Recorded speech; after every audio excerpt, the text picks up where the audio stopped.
প্রতিদিন ছেলের বউয়ের ঘরের পাশ দিয়ে গেলে মা শুনতে পান ফিসফিসানি, যেটা ছিল পুরুষ মানুষের গলা। এজন্য সন্দেহ এড়াতে সেদিন রাতে ছেলের ঘরে তার মা উকি মারে, আর তখনই দেখতে পায় একজন পুরুষকে।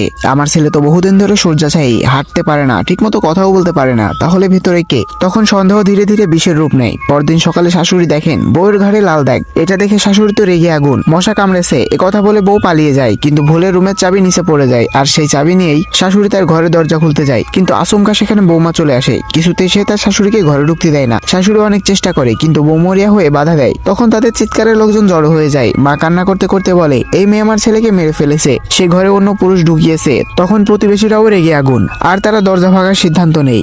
বৌমা সবার পায়ে ধরে কেঁদে কেঁদে বলে, ভেতরে কেউ নেই, ও অসুস্থ, দরজা খুলবেন না। কিন্তু কেউ শোনে না তার কথা। ভিতর থেকে ভেসে আসে এক দুর্বল চিৎকার। তখন সবাই জমে যায়, দরজার ওপারে আসলে কে আছে? এই দরজা খুললে কি ধরা পড়বে পরকীয়া, নাকি বেরিয়ে আসবে এমন এক সত্য যা শাশুড়িকে আজীবন অপরাধে ডুবিয়ে দেবে? ভিডিওটির বাকি অংশ দেখতে কমেন্ট করো পার্ট 2।